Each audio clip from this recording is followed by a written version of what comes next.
kabataan natin, pagkatapos natin sa school o magsimba kasama ang ating pamilya, talaga namang isa sa pinipilahan ay si Manong Ice Scramble sa Malamig! Yes, Mommy. Totoo yan. Alam mo, sa public school ako sa Parañaque. Hindi lagi sa labas. Meron yan scramble.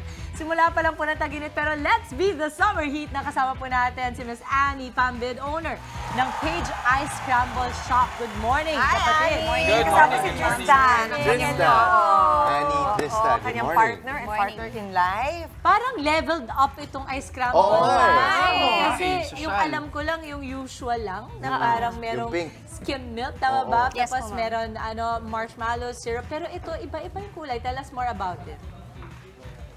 Nilagyan po namin siya ng twist. So Okay. parang level up siya na ice scramble. Na parang mixture na rin po siya ng halo-halo style. Para medyo kakaiba. Kasi Okay. patok sa amin sa mga millennials po. Yun yung ano namin. Ito. Oo, like yung nakita ko. kakaiba. Patok din naman sa aming mga Gen Z. Oo, actually. wow. Kami mga Gen Z. Oh, wow, talaga Kami ba? Gen na Gen Z. Tinatawag namin po siyang ube keso. Ube Ubi Ube pa lang. Okay, sige, gawa tayo, gawa Tristan. tayo. at Gawa saka kayo. Annie. Titikman ko na lang to. Ayun na lang. Okay? So, ang gamit mo is, ito yung regular na kinaskas na yelo. ice. Crush Can I ice. try? Okay. Gumagamit kami ng sariling homemade na ice kasi po para hindi po maagad matunaw. Not the tube ice itself. Okay, and then, anong next natin? So maglalagay po tayo ng ice scramble mix.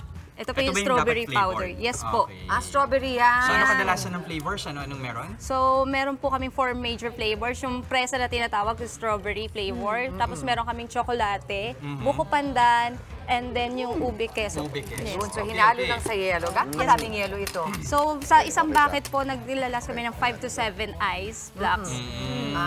Ice, 5 to 7 ice. Kasi ito sugar, gano'ng karaming sugar dapat? 1/4 sugar or 1 cup of this. Dapat po. ba anong klaseng sugar ang gamitin dapat? Ang gamit po talaga namin wash. Kasi medyo costly po talaga yung white sugar sa panahon ngayon.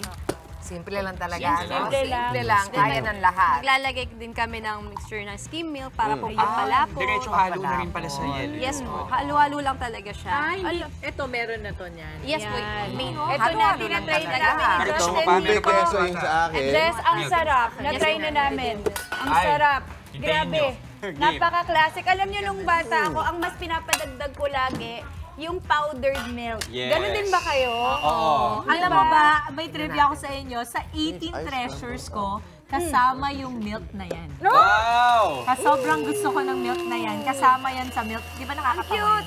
Oo. O so habang ginagawa yan ni Mami Chiki, Okay siya. imbitahin natin yung mga kapatid natin paano ba nila kayo makukonta kung halimbawa gusto nila kayong imbitahin or sa mga events nila or kung gusto nila order sa inyo. Yes. You can reach us po through Facebook at Page Ice Scramble Shop po. Yun. So, talagang wala silang dinagdag na na basa. Yes. At saka pusa, magic o naging pink. Alright. Maraming salamat sa kanila. Sa Annie Pambid ng Page Ice Scramble Shop. Thank you very much. Thank you so much. Ayan! Mga kapatid, Chiki Roa Puno po. Simulan ang inyong araw na puno ng impormasyong kapaki-pakinabang. Sama na sa isang makabuluhang umaga. Tumutok at mag-subscribe sa social media pages ng News 5.